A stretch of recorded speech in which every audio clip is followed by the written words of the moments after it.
Weekly stand-up. This is episode 2. Once again, thank you so much for everyone joining us. If you're a new watcher, thank you for joining us for the first time.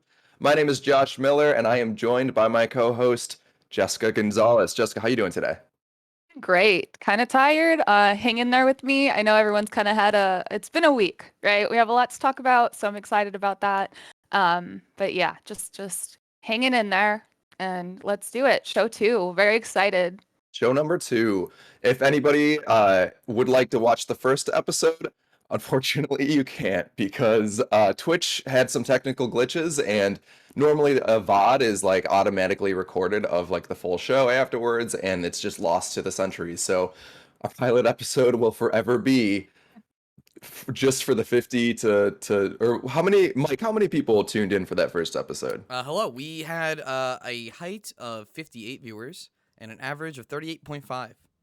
Awesome. Wow. But how many like total concurrents did we have? Give me 1 It minute. was like one. I think it was like 150. So for all 150 people that tuned in for the first episode, you will be the only ones that ever have eyes on it. Yeah.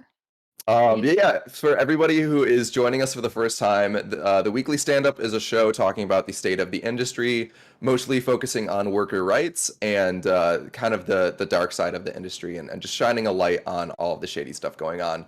So naturally, we have a lot to talk about when it comes to Blizzard Entertainment. Jess, what happened with Blizzard recently at the DICE Awards?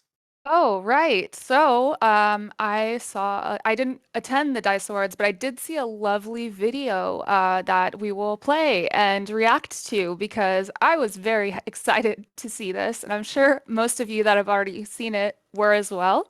Yeah, I mean, it's kind of self-explanatory if you want to Yeah, you toss it wanna up. let's get that queued up. Mike, let us know when that video is good to go. All right. Cool.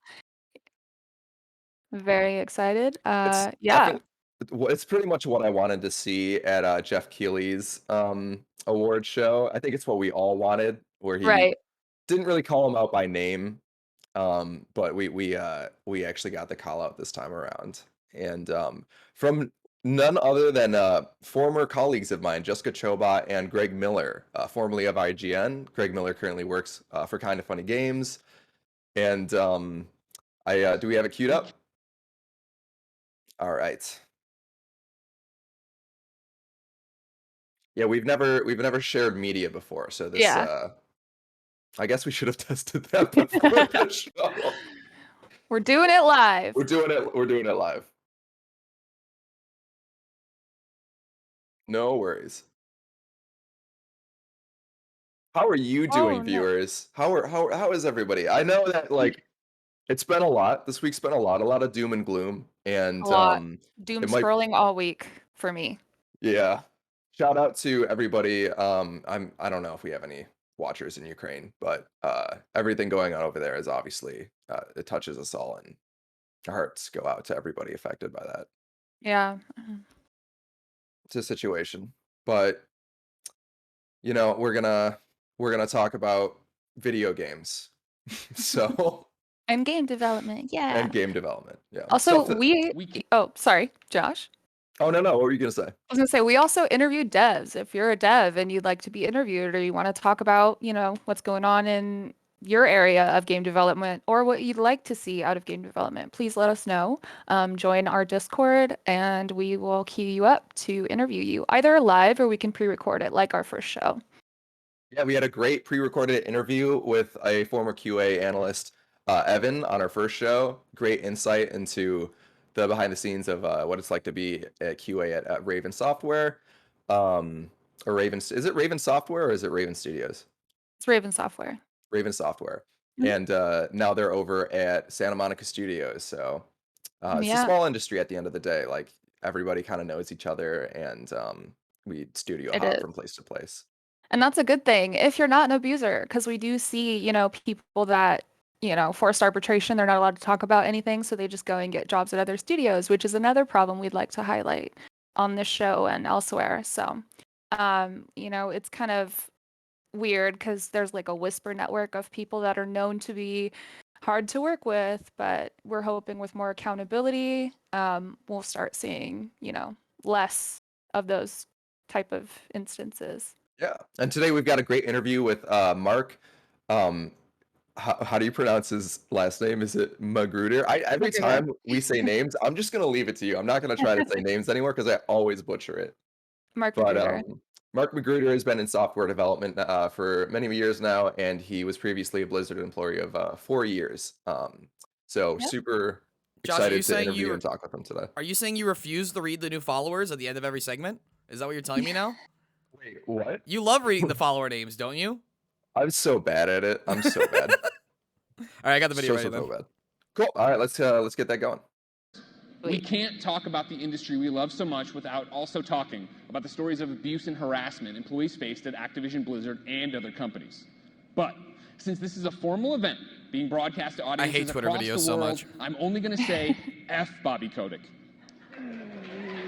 No. I'm just kidding. Fuck Bobby Kotick. You come on. Got him. That's what we all wanted. Yep. Mike, can we get a repeat on the just the fuck Bobby Kotick really quick? Hey, F Bobby Kotick. Okay. Okay, almost there. Yep.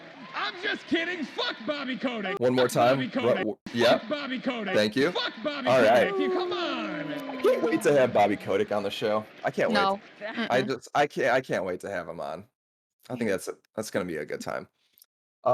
Yeah, so that was a great way to start off the week. Seeing that definitely brought a little bit of joy to my heart. We're gonna hop on over to recently a federal judge, and if you want to queue up Mike while I talk about this, the article. Activision Blizzard's harassment settlement is one step closer to approval. This is coming from The Verge. I'm just going to read what it says here. A federal judge is allowing plans for a settlement between Activision Blizzard and the U.S. Employment Opportunity Commission, Equal Opportunity Commission, to move forward, denying California state regulators a request for delay. This was filed recently in the California District Court, and it's the latest setback for the California Department of Fair Employment and Housing, the DFEH, attempts to intervene in the deal. So right now, Blizzard is trying to fast track the settlement of harassment lawsuits. And the state of California is trying to put the brakes on that. They don't want it to move forward in a speedily manner because they're trying to intervene and get Blizzard to actually have to go to court instead of settle outside of court. Within the video game industry, it's very common for generally employees, when they come on, they have to sign an agreement saying that they essentially give up the right to take the company to court, and they generally have to settle outside of court in a forced arbitration.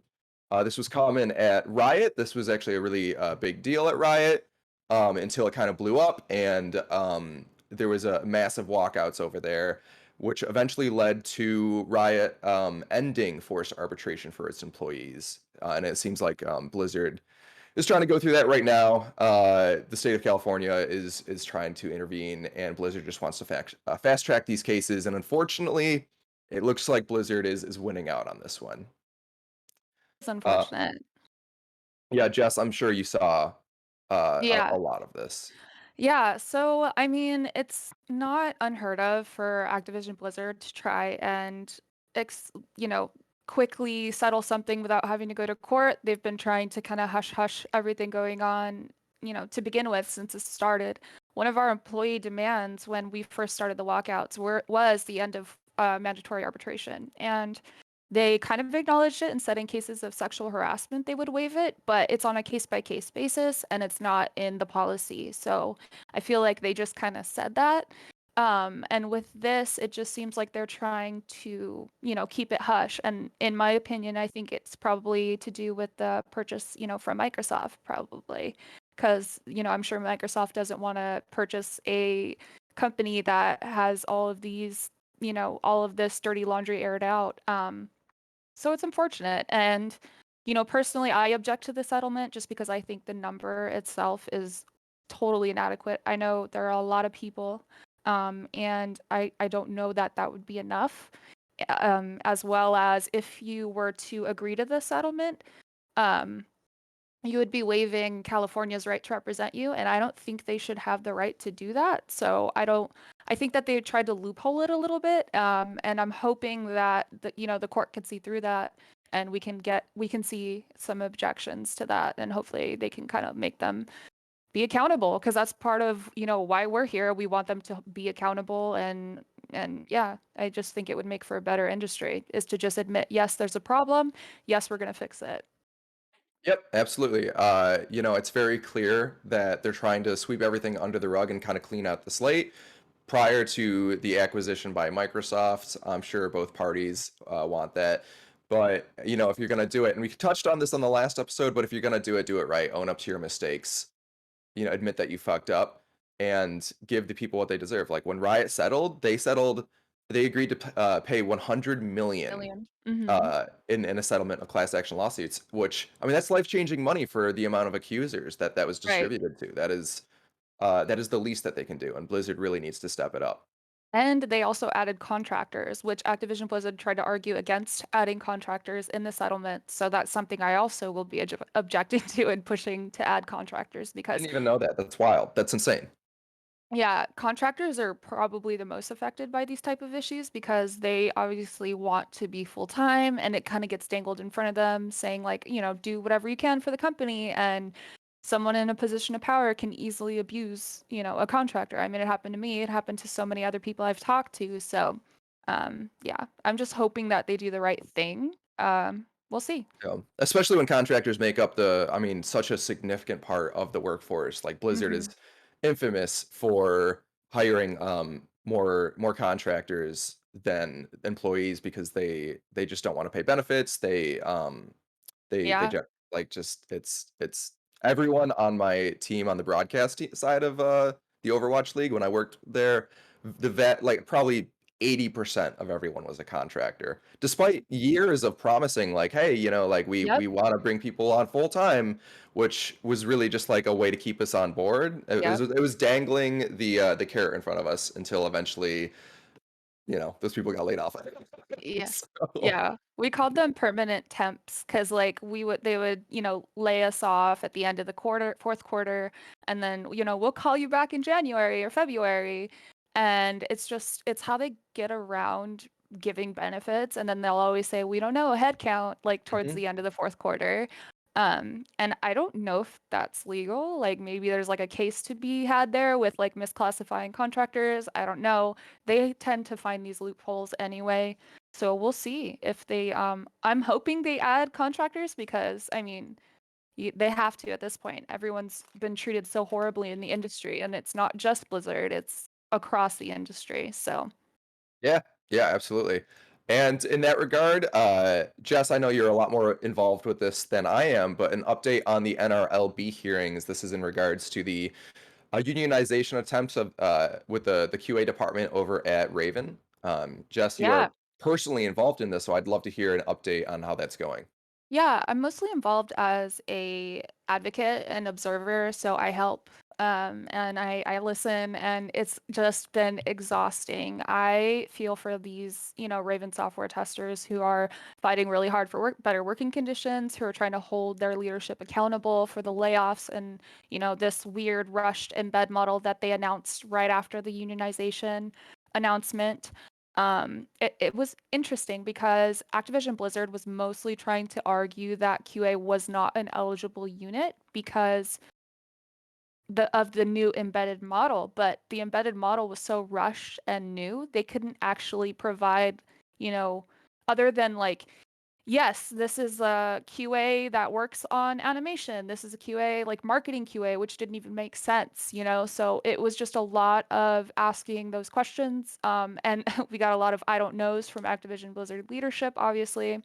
Um, it was just weird to see. And then towards the end of the week, we had Raven Software QA giving their testimony and just being rock stars and getting cross-examined by these lawyers, Reed Smith, who are anti-union consultants that we learned. We actually found their website, and it showed their anti-union campaign stuff that we'll get to in a little bit. But it was just really, it's weird how out in the open they are about just, it just seemed rushed. It seemed like they didn't know what they were doing. In my opinion, I feel that we made a pretty strong case. I feel that hopefully the NLRB will see, Raven QA being its own unit and allow them to unionize, because I don't think it's right that Activision Blizzard was like, well, we'll try to unionize all of Raven. All of Raven should have a voice, when you won't even acknowledge your employees that already want to unionize.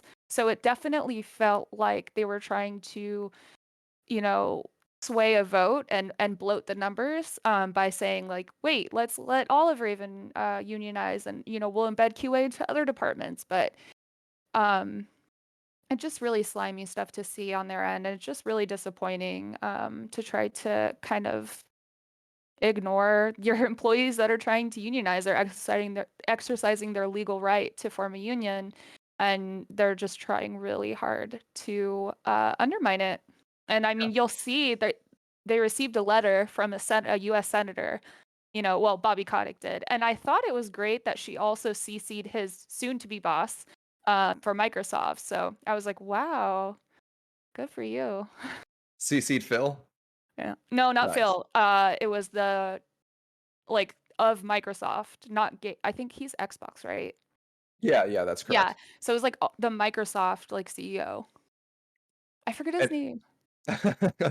I also, who's the guy that Mike, do you know who the CEO of Microsoft is currently? I don't, but Google does. We'll get an update on that. And it's great. We got some great chatter in the comments. Rebel Comic Nerd 24 says that even as a temporary employee employed directly by Activision, I'm still basically a contractor and treated like one, even though I get some benefits. And yeah, when I worked for when I was a QA tester at Vicarious Visions, I was employed directly by Activision Blizzard. I know that some people are employed by An agency an or like a QA agency and aren't directly Activision Blizzard employees. I technically was, but those benefits, and again, we did touch on this on the first episode a little bit, but generally you couldn't even take advantage of the benefits because when you're making minimum wage, you can't afford expensive. insurance premiums that are like $200 a month. Like Yep. I make great money now in California, and my insurance costs less than when I made minimum wage. How does that make any sense? Like you could never utilize these things. Yeah, it's just I don't understand it. Like I'll never understand the treatment of contractors. It just it's so horrible, and that's something we want to keep talking about on the show. That way we can hopefully hold them accountable. I also read there was a studio, forgive me for not knowing, I don't know if it was Epic or some studio just converted all of their QA testers into full-time, which Saw was that. unheard of and insane. Super happy that, these discussions are being had, and it's like we should get rid of contractor labor, period, and we should be treating them better. So really cool to see. I hope we see more of that across the industry. Just, I really do. I wish they have benefits, and, they don't have to have 5 roommates to survive in Los Angeles or wherever Yeah. these studios are. So hopefully we'll see more of that. And Jess, you were right on the money. It was Epic Games that Oh, offered nice. full-time employment. And Epic has just been, I feel like Epic has been an above the board company since in the last 5 years or so, like since Fortnite really blew up. They've really been leaders in the industry as far as worker rights go. They're ahead of the conversation, and I feel like they are kind of listening to what people want and what their employees want. So I do want to give a round of applause to Epic. I'm sure there are Yeah. bad things going on over there, but I think it's important to recognize when progress is made, and it's important to recognize when companies do the right thing instead of always focusing on the bad. Yeah, I actually love that. Like, I feel like it's hard, especially in the days of Twitter, to feel 2 things at the same time. You know what I mean? Like, yes, some of these companies did horrible things, but here's a good thing they did. It doesn't stop the horrible things that they've done, but we can acknowledge that yes, this is a good thing while also holding them accountable for the shitty things. And I wish I don't know, nuance is important, people. It's not a good idea to go scorched earth all the time. And we should definitely celebrate little victories like this. And this is actually a big victory, like huge victory for quality assurance. And yeah. Yeah, agreed. I don't want this to just always be like, I don't want to forever shit on Activision Blizzard. That brings me I no do. joy. I'm just kidding. It's like, I mean, it's like, it's always, it's like my childhood dream company, and the fact that it's I become get what it. it is makes me so sad. And I dream of the day where they do a 180 and they're once again like leading innovators in this space and a great company that everyone wants to work for that produces great games. So I dream of a day where they do a 360 again and give us a new Tony Hawk game. that would be great too. Although I mean they gave us those remakes, Tony Hawk 1 and 2. The remakes were They were solid so good. They were so they were Guitar good. so good. Hero. And Guitar Guitar Hero. Hero. Well, I'm really hoping that I don't want to get too off the rails because I do want this to be a full conversation at some point, but I do hope that the acquisition by Microsoft gives them the financial leeway to just explore and branch out and make like dip back into IPs that Yes. they That's- haven't that they've totally thrown away. I That's want my to goal shout for out them. right now. We are 1 follower away from 200. So if you want us to really make a big Ooh. deal about you, you should hit that follow button right now. Right now is when you should do it. I'll Yesterday. scream your name if you hit it. You have to tell me who it is though, because I can't see. Yeah, I got you. Mm. But yeah, Dude. and a quick clarification: the Microsoft CTO is Satya Nadella. And that is the person that was CC'd on the letter from the U.S. Senator to Bobby Kotick, saying, "Hey, stop fucking with your employees who want to unionize." So kind of cool. And great segue into our next topic. Oh man, it's comically like the incompetence is truly comical. So Jess, I'll let you take the lead on this one, but essentially the lawyers that Activision Blizzard, the law firm that they hired to sort of stomp out the the unionization efforts of the QA department at Raven, I don't know if like they were trying to like humble brag or if they're just like Oh, I'll explain this. yeah, by So, all means. yeah, so I had been sitting in these NLRB hearings like all week, and the last day before the witnesses were gonna get cross-examined by Reed Smith, one of the Raven QA testers sent me from Reed Smith's website their anti-union campaign PDF that they just linked. So I'm assuming they just used it whenever like an employer hires them, saying here's what we can do to like thwart unionization, and it was just this huge PDF of tactics to union bust. And I got to one slide in particular, and I lost my mind because it was just so comically horrible. Like you could tell it was written in it sounded like it was written in the 80s or something. Like and then we learned it was written 8 years ago and just never updated. Um and yeah, just like how to avoid unions. It's just really funny. So I went to Twitter as I do and was like, what is this real? Like, is this actually happening? And then a Streisand effect happened. Like it just blew up. Everyone saw it. They got ratioed really hard. They actually took the site down because it was just getting heavy traffic and they were getting exposed during this hearing. So it was kind of funny to watch in real time happen. Everyone was like, tag yourself. I'm this bullet point. I'm this bullet point. It was really funny. And the lawyers looked dead inside. I don't know if they knew what was going on at the time. I think when it came time to cross-examine the witness, they just looked super tired. But that could just be being a lawyer. I have no idea what that's like. But it was just really funny to like be in the NLRB hearing and listening to Reed Smith cross-examine Raven software testers, and then at the same time, Twitter is obliterating their website because they like I don't know if it's leaked or if it's what they do to like for business relationships, like, hey, here's our catalog of things we can do. Just super funny. And yeah, it's almost like I don't know, it's like a sitcom at this point. Yeah, no, it's absolutely insane that this law firm thought that they could just put information like this on their website and no one would dig it up. And it Like got archived, so yeah, it's just out there. It's like anyone can find it. And some of the stuff on there is it's just like classic union busting information. mhm. Let me see if I can bring it up really quick and go over some of them. Jess, I know that it's still on your Twitter, right? Hmm? I just see the first page, the union avoidance tips. Oh yeah, let's go to some of the bullet points on here. Let's go to the type of employees that unions exploit, because that was the slide that made me lose my goddamn mind. And I was like, Twitter, what is this? Is this real? Um, Oh, this is great. That one is good too. There, You I'm should out- read I'm out that one, live it. Josh, and then I'll do the other one. This is my Types of favorite. supervisors who inspire unionization: bossy, pushy, or on an ego trip. I don't know. This sounds like me right now. I don't like this. Demands instead of requests. A you do attitude versus let's do. Weak or insecure does not take a stand. Why is it Critical. all capitalized? I mean, here at the Weekly Stand, we always stand. We always take a stand. Critical of management or employee in presence of employees, openly jaded or disloyal, self-serving or dishonest. I mean, Does that to be sound like you? look, hey, maybe there's a reason I got let go from Blizzard, Um, Maybe. Maybe. Josh you know, is big leadership. He's in the pocket.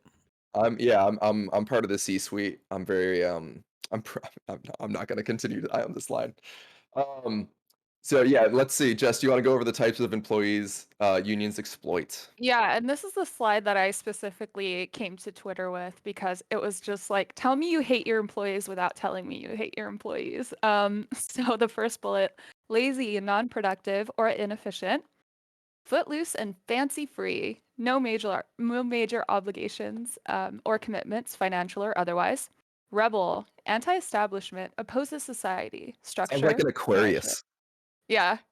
I am an activist rising. My sun is lazy, non-productive, and inefficient, and my moon is footloose, fancy free. But yeah, also we've got whiner and complainer, activist, derogatory. Like, why is that a bad thing? Also, yeah, what? And then overqualified for current job position. Promote them. Like, what the hell is? Why is that even a slide? Like, I was just losing my mind. So, I took it to Twitter, and we ratioed them and took the site down. So it was quite the sight to behold. And it actually made it in some like Reddit anti-work posts, which was really funny. And it made it on like some meme pages. My sister sent me like a meme page on Facebook. It was like, hey, this is your Twitter. And I was like, oh, cool. Yeah, very, very interesting chain of events. Yeah, just super weird. Absolutely insane. So what's phase are you like in the hearings? Do you have like how So we've many? actually concluded. We Okay. gave the witness testimony. They were cross-examined by Reed Smith, this lovely law firm. And yeah, we're just waiting on the NLRB. Activision filed for an extension to give like evidence that Raven isn't it or QA isn't its own unit, which I don't know that they'll be able to provide because just listening to the hearing sounded like they wouldn't be able to. And yeah, we're just waiting on a decision on who gets to vote, if it's just the QA department or all of Raven, and then when and how. Okay, awesome. So that decision should be coming down the pipeline shortly then. I think a couple weeks just because they got that extension. But Yeah. like, Activision Blizzard likes to rush things when it's in their favor. And then if it's like not going well for them, they'll file for extensions. Like we've seen this constantly. So Oh yeah. That's just classic corporate culture. Can I give a shout out to also my other favorite bullet points has gone underrated, which is the popular people won't be my friend bullet point of once popular and or friendly employees become withdrawn, seen outcast, and avoid contact as a sign of early unionization. It's like, oh, this guy won't be my friend. They're gonna fucking unionize. Oh no. also, how can you oppose society and establishment and then join a union? Like it doesn't make sense. I mean, I'm very anti-society and establishment, and I feel like that might be why I'm so pro-union. Maybe, But but it's like an organization. I don't know. it is a different type of If you're, organization. yeah. But it's like it's all democracy based. Like it's the people. It's the Wait, oh there's this sorry, really quick. I just remembered because he's flipping through pages. Can we go to the one where it's like how to stop unionization, and then it like the third bullet point says do the right thing, or like the first one's like say you're gonna do the right thing, and then the third one is do the right thing, which I thought was hilarious. Yeah, and then the next one is actually do the thing you say you're gonna do. Yeah. Wait, I had to turn myself on. I did not see this one. Are you kidding me? Yeah. So Like- Activision Blizzard has not gotten there. They've gotten to telling people, but they haven't gotten to doing the right thing. So I don't think they're listening to Activision- their own consultants here. Oh my god. No, clearly not. Dude, did like Adam Sandler write this fucking PowerPoint? Like, what the hell, dude? I don't know. It's pretty great though. Well, That's I'm not- why I was just like, I have to go to Twitter because I'm losing my fucking, like, I was just in the hearing losing my mind at these slides that they were real. Yeah, if they were doing the right thing, we wouldn't be here right now. So I feel clearly, like Ashton it worked. Kutcher was gonna tell me I got punked or something. Like, it was just super weird. Wait. Also, why is it okay? Hold on, this doesn't make sense. It's install confidence company will do the right thing, then after doing the right thing, communicate doing the right thing, which implies you haven't done it. This doesn't I track, think it's bro. just like do the right thing and then tell your employees that you did the right thing. So Oh, they shut okay, up. instant. Okay. Blizzard just likes to tell their employees that they're doing the right thing. Hey, we're working on it. You And know, the source it's a work in is progress. no, they say we're going to do the right thing, and then they say trust us, bro, and then no evidence ever. Cardinal sins during union organizing: threats, interrogation, promises, surveillance. Things you cannot do: attend union meetings or engage in any undercover activity for this purpose. Threaten, intimidate, or punish employees who engage in or spearhead union activity. Request information about union matters. Prevent employee union representatives from soliciting memberships during non-working time. Yeah. So it's funny. This is just great stuff. Do they Don't have we a have- slide? I think they have a slide that says things you can do. Oh, things Yeah. you can. There we go. Keep Keep no- non-employee organizers off premises. Remind employees about the benefits they currently enjoy. Yeah, all those great benefits that all the contractors have. Exactly. Inform employees that the signing of a union authorization card does not mean they must vote for the union. And let's see. Inform employees of the disadvantages of belonging to the union, such as the possibility of strikes, picketing, dues, fines, and assessments. Just funny. Can you imagine being a lawyer at this company and just knowing that like my sole job is to just crush the will of the people, to just stomp it out? Yeah, I mean, like, same with human resources, right? Like, especially with everything going on at Activision Blizzard, like, just could you imagine the amount of gaslighting that goes into doing something like this? I physically could not do it. I would get sick trying to like convince people to work against their best interests, which I mean, over the years, I'm kind of learning that that's kind of like a US, like United States thing. They're so brainwashed into voting against their best interests, like not being informed, and yeah, It's just also worth mentioning that the entire HR department at Activision Blizzard like quit. Quit? They all left like shortly before I Mhm. left. Like we just didn't have an HR department for like what? Yeah. What? How is it legal? How does that just happen? I actually learned something funny that like Bobby was trying to automate HR or something, and then when the lawsuit and everything, he tried to like hire HR, and then they would join and quit. So it's just breaking news. Discord's Dinobot is now the new HR of Activision Blizzard. oh, sick. And I'll also take like it. HR isn't just responsible for like responding to like harassment and other like workplace abuse. It's also responsible for like the hiring and onboarding of people. Mhm. And when the entire department quit and we were trying to onboard people, it would take so long. It was impossible to get like new roles like backfilled because there was Yep. just no one to onboard them, which, you know, a year later and now Also, there's like a problem with like tribal knowledge and documentation. I think that goes for a lot of places in game development. Like people are like, yeah, I'll write documentation, but they're crunched so heavily that they never get around to it. So when people leave the company, they leave with that tribal knowledge. And it's just a thing that happens, unfortunately. which I, you know, I don't want to like beat a dead horse, but like because we've talked about it so much, but like this is exact this all ties into why all of your favorite Blizzard games are being delayed. Like it's all connected, you know?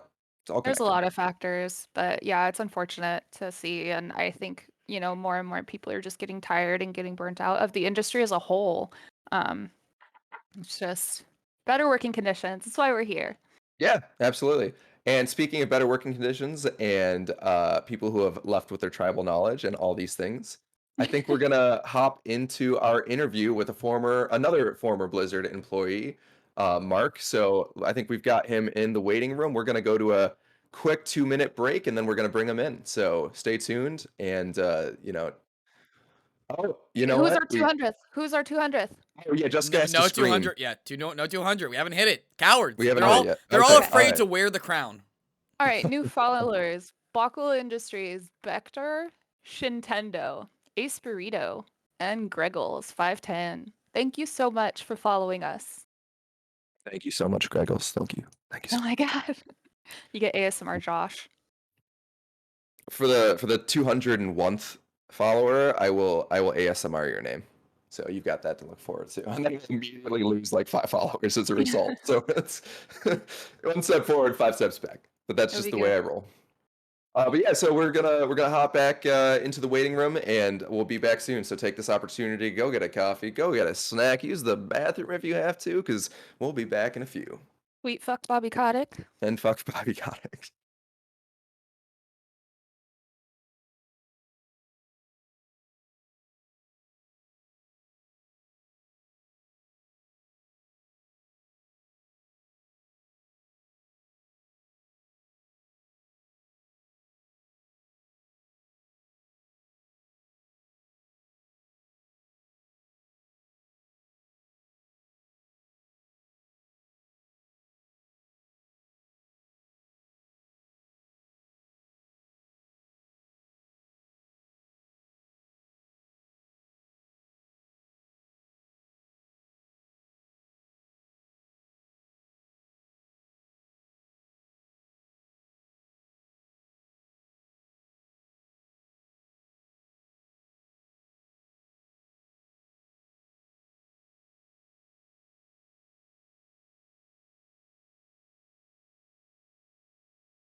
I don't see Josh. Can they hear me? Oh no, where did I go? Josh is missing. We are back, but Well, Are we we have live right blank now? screen. Oh, there's Josh. Yep. Yeah, all right. Hey, these things happen. What are you gonna do? Sometimes you just fall into the void and you get lost for a bit, but I found my way out. We're back. Yeah, We're we're here. good. And we're not alone. We are joined by, and Jess, I'm just gonna let you handle that name. Yeah, of course. Yeah. So a friend of mine I worked with him not directly, but we were both on BattleNet at Blizzard. Mark, thank you so much for joining us today. Hey, thanks for having me. Yeah, sorry about the little technical weirdness, but we definitely are excited to have you on the show. And do you want to talk a little bit about your time at Blizzard and why you're Yeah, here? absolutely. I made some notes, so I'm gonna bring them up. Yes, do So, it. so let's see. I was hired just a little bit. I want to say it was like the tail end of um, or very close to 2018, effectively, which was towards the tail end of the Kilgore years.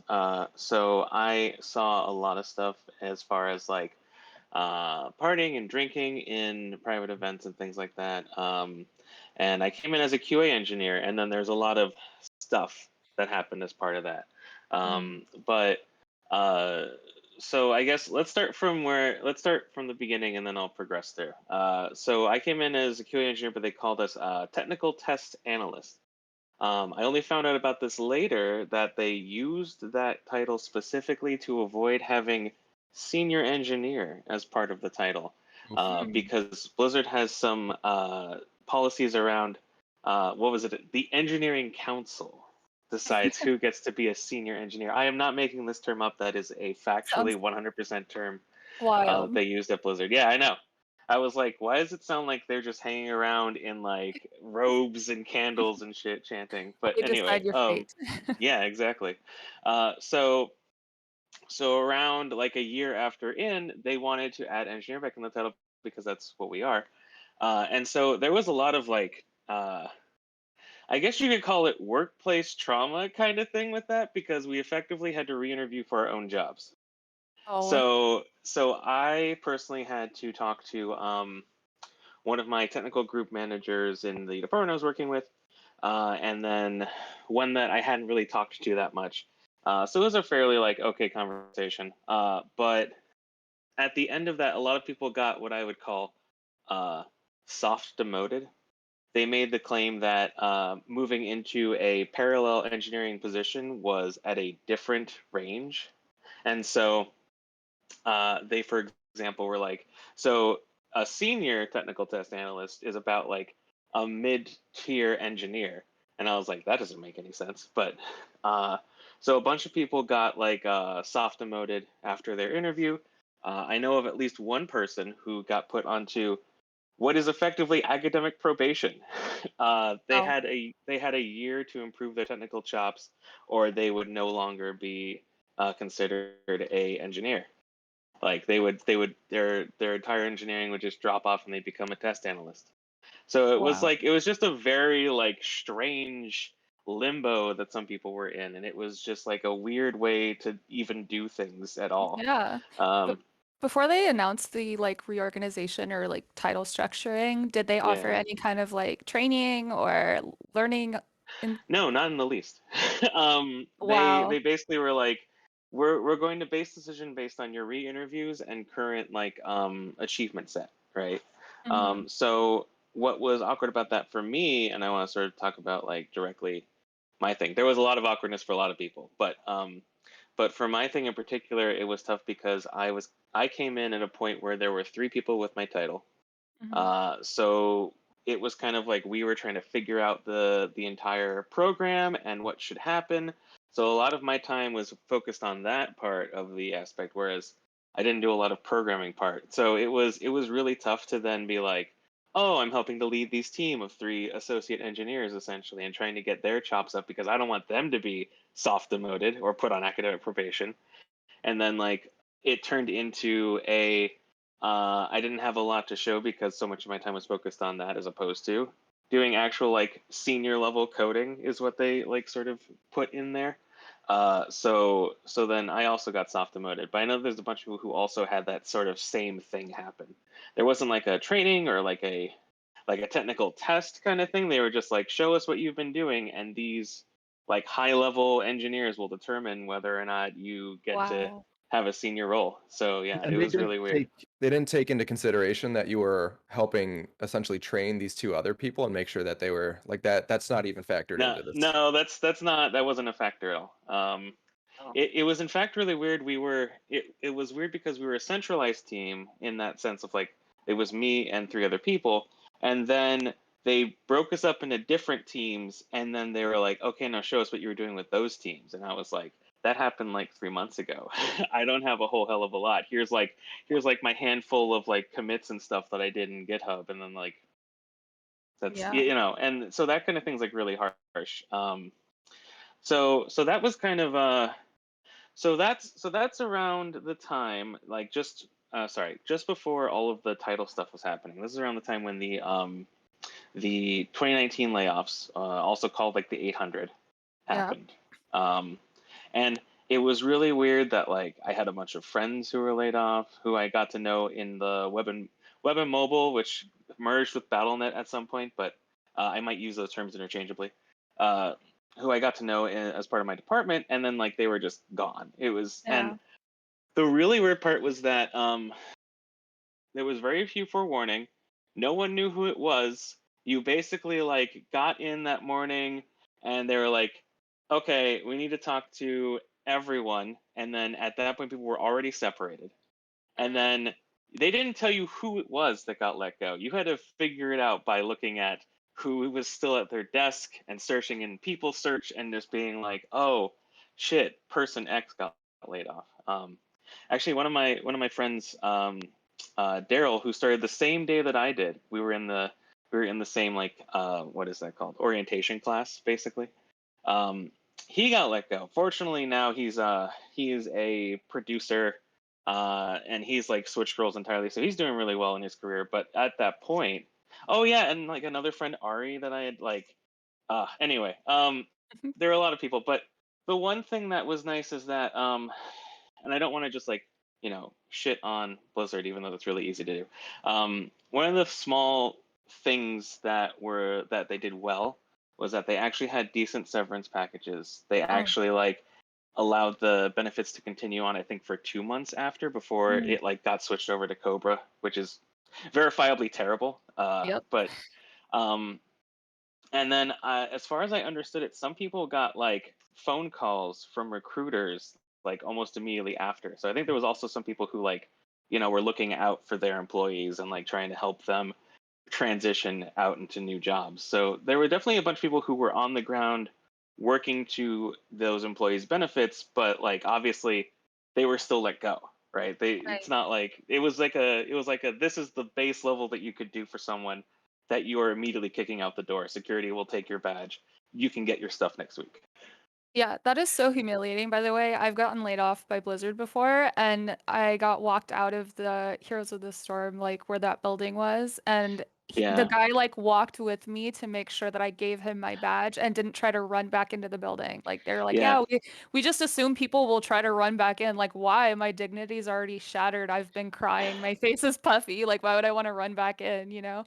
yeah, Just random tangent, but yeah. yeah, totally. And it was like that way for a lot of people, and it's just like it was really heartbreaking. I think someone in like an article later had said like, oh yeah, there were people like someone was interviewed and were like people were like crying in the parking lots and like just trying to like piece together what they had now. So it was intense. And then I wanted to bring up a couple points about that too, because of course Blizzard also was like, or Activision Blizzard, I think total was like record highs for this year. Yep. Everyone did a great job. Good job on all this money that you're making us. Oh, by the way, 100 of you don't have jobs anymore. Yeah, that's exactly what because I wasn't working at Blizzard at the time. I was working at a different company, but we saw the 800, like that's what they call them, the 800 that got laid off.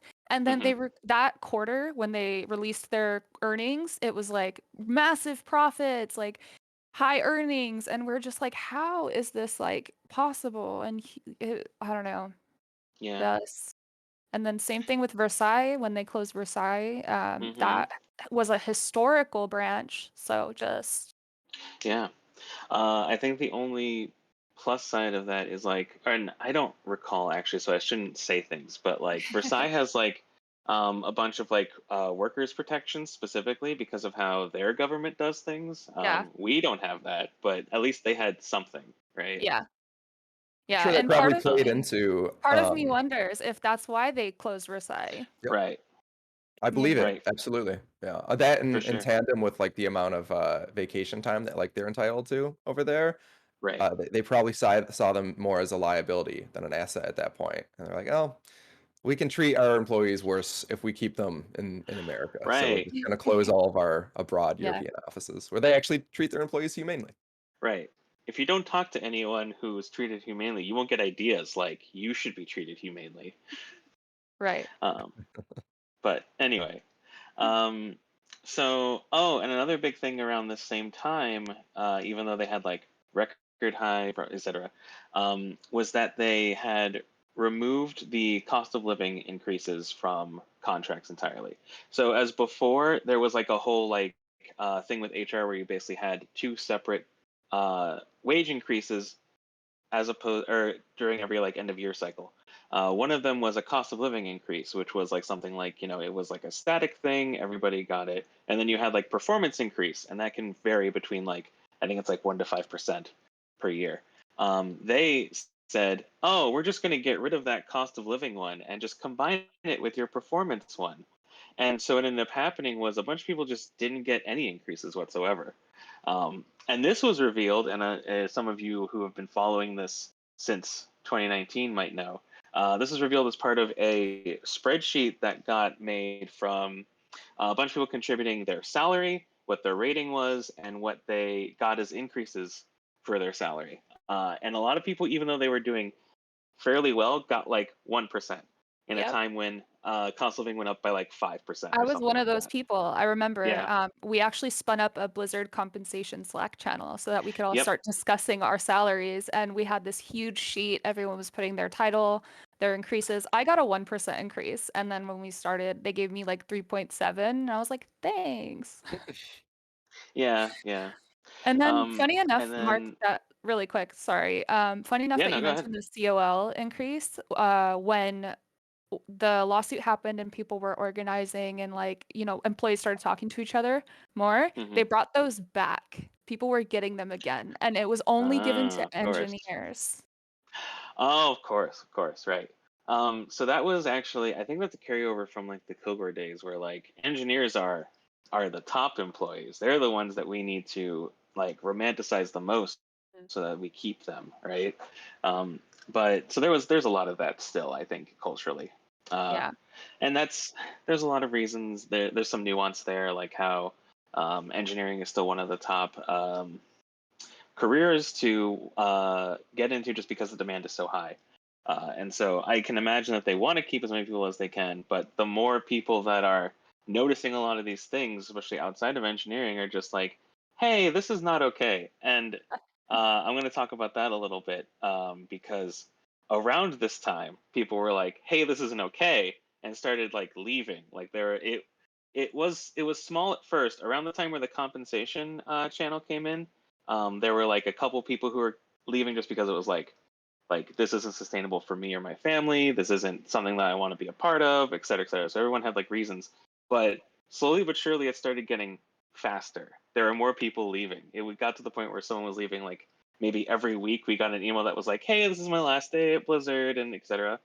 Um, but my favorite and by the least favorite part was leadership's response to this, which was like, attrition is totally average. Like Yeah. nothing bad's happening. Don't worry about it.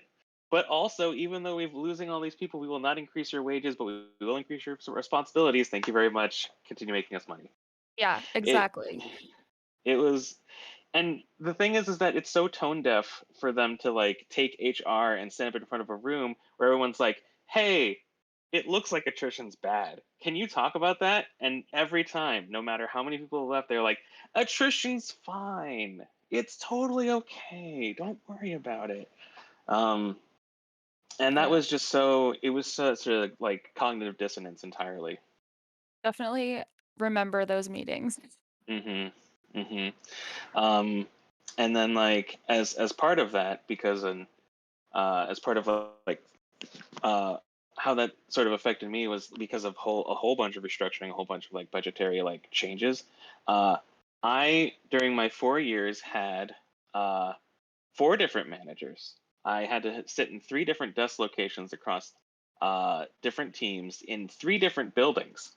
So I started in like a building that was across the street to a different building that was across a different street, back into the BattleNet building. And although those times I was also moving desks around, um, and like there was very like not great organization skills at all for like how to get some Yeah. of those things organized at all. Yeah, that's familiar. When I joined, I had cycled through 2 managers and 2 leads, and I Mm-hmm. remember my first manager, he had just hired me, and then a week later announced he was leaving. And then Yeah, I remember. he was like, "Nobody panic," were his first words, and I was like, Yeah, I remember that. you were Um, there." yeah, I was there. I was in that same room. Yeah, But yeah, it was super weird. so weird. And then who got the manager after that? She then also left, and Mhm. then I don't know about the current manager. I haven't been there since then. But Yeah, I'm anyway, not sure. but yeah, just like it's like they keep saying like attrition's not that bad, but then I go through like 3 to 4 managers Yeah. in basically like a manager a year. It's kind of like, are you sure attrition's not that bad? And when they would say, Um, like, "We pay competitively," but, like, oh we're all yeah, no, talking in Blizzard compensation saying, like, "I got 1% increase," right. and got rated top performer, you know? Right. We literally have the list of people and their ratings and their increases. So it was very easy to call it on that bullshit. Um, and that actually was sort of segues into the next topic I wanted to bring up, which was inside of that Slack channel. There was a lot of talk about, well, so first off, no one wanted to say the U word yet. We were still in the, and if you recall slide 8 from that presentation, we were still in the instill confidence the company will do the right thing stage, right? And so as part of that, a bunch of people in that Slack channel got together to discuss, to essentially take the issues that were being discussed and condense them into a letter to leadership. It was supposed to be an open letter. Leadership was supposed to respond and be able to talk about the issues being brought up. One of the core ones was like wages, wage disparities, lack of wage increases. Because some of the stories that I heard was like, were like, I need to skip medication 1 week so I could afford food, or I have to turn my AC off during summer because otherwise I can't afford rent, and like stuff like that. Where I'm like, okay, clearly this is not working. Clearly this is Yeah. not a like you pay them to be able to live here. Right. Um, Yeah, and I and remember I actually, think they held listening sessions for that, right? yes, they did. They held a bunch of listening sessions in response to that, um, and we gave them like our asks. We effectively like drafted the letter. We gave them our asks. This was across like a lot of people. Like everyone in that Slack channel contributed to the main document, and then the people who were drafting the letter, we basically took like the top 3 topics that were affecting the most people, and then like tried to make that the center, the core of the letter. And then we ended up sending it to J. Allen Brack, who was currently leading Blizzard, and then like his C-suite, his collection of leaders, and effectively, Jab's response was, "Don't worry, we're working on it." Yep. And Classic. one of the top points that we put in the letter was like, hey, can we get more transparency from leadership? Like that was like I think 0.3 below, or sorry, 0.3 above like um I messed up my order there, but it was basically like 0.3 out of like the 3 points, right? Is like we need more transparency, we need to understand what leadership decisions are being made, how things should be changed for the better, etc., right? Yeah. And we didn't get any of that in response, which was Classic.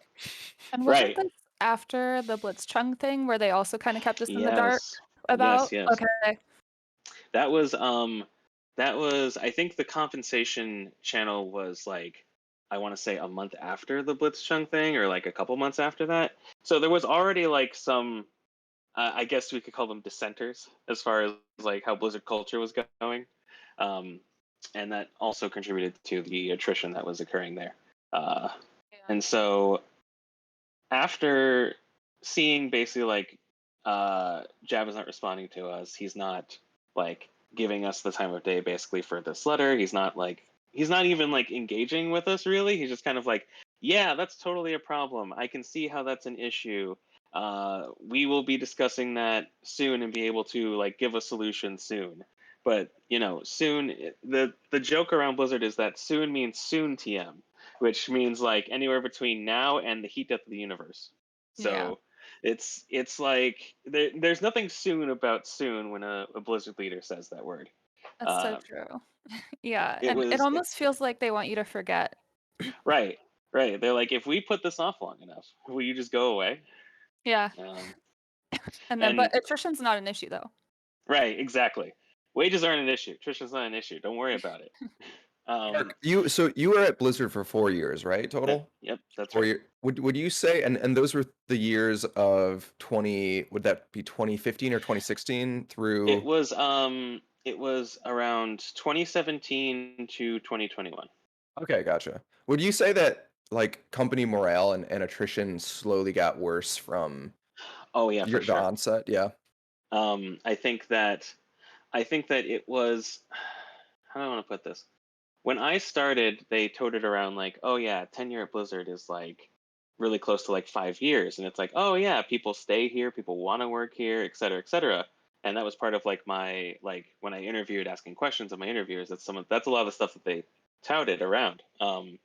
And so then when it started being like, oh, I've known this person for like a year and a half and they're already moving on. Or this person who's been here for 10 years is moving on, doesn't want to be here anymore. That was kind of like where the red flag started. Yeah. Leadership clearly had, an idea. I'm sure they had metrics behind the scenes that this was happening, and Mhm. they just left it completely unresolved for so long. Like, Yeah, it was never addressed. Yeah, and yeah, then absolutely. when did Mike Morheim leave? Do we know? I don't remember. That was during my time. I don't remember the exact year. I want to say it was 2018, but Google knows. It was either, yeah, it sounds like, I think 2018 is the right thing. But yeah, Yeah. I remember that because Mike Morheim was still in when I was there. Mm. And then him leaving was such as like a huge like landmark event. And I think that I think that was like the very, very, very beginning where everyone was like, huh, what's that about? Actually, you know what? No, I know exactly when that happened, because that was 2018, because 2019, after he had left, was when the 800 happened. Yeah. Um, Mm. yes. Okay. Yeah, I love being right. Sorry, So chat couldn't hear me. October 3rd, 2018 for chat. gotcha. Thank you. So yeah, so that makes sense. So then around the end of 2018, Morheim leaves, and then around the beginning, like I think it was February 2019, is when the 800 were Yeah. laid off. So Wow. yeah, that was an intense sequence of events. And especially it's interesting because Morheim had said in an interview before, he was like, I never want to lay off my employees, because they did it the first time, and that was under Mike Morheim's leadership, and he's like, I never want to lay off employees again. Like that was just something that was straight up. So his leaving, I was like, that's not good. That's Oh not Yeah. no. something that's like something that we want to see. Yeah, He was part of me probably wonders if like Activision kind of strong-armed him a little bit, and then he didn't want that again, you know? There were a lot of rumors around those lines, like, so I can't confirm any of that, obviously. Yeah, obviously. I'm not in the boardroom with Morheim, but yeah, it You're was not, Mark. What? right.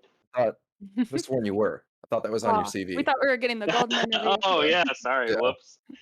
I'm a secret C-suite executive. I apologize. I have misled you all. Uh, Now, so can you describe how your personal work environment, like your workload, changed after those layoffs? sure. So for me, fortunately or unfortunately, for me, it didn't change too much. I got to see it change for other people. I got to see like I think, oh, That was something that I forgot to bring up. As part of the layoffs, I later heard from a different employee that they had said that they were told, "Don't worry, developers weren't laid off." Like, Huh. I think implied that, don't worry, non-game developers are the only people who were laid off, so you don't have to worry about it because you're a game developer. You are a chosen few, so everyone else is expendable. But so as part of that, I got to see a lot of the teams that I worked with essentially have to do like essentially like do like crunch stuff and to get things done. I think especially like the Overwatch website team, quick shout outs to them because like they made shit happen They're when great. they probably shouldn't have even gotten to make that shit happen, but they like were just killing it every day. And I got to see that, but also they had to carry more because they actually I think they got restructured too, Yep. to be given additional resources because of that. Other teams were not as fortunate, but yeah. Yeah, I'll never understand the like, yeah, lay off people and we'll reshift everyone and figure it out on the fly, and then it doesn't work, and then people leave and or they have to like reorganize it again. It's so weird. It's a constant cycle, and then they just are like, "No, everything's fine." That's the really weird part. Is Yeah, and I think you had said it like it is, Jess, where you called it like gaslighting, it which is is.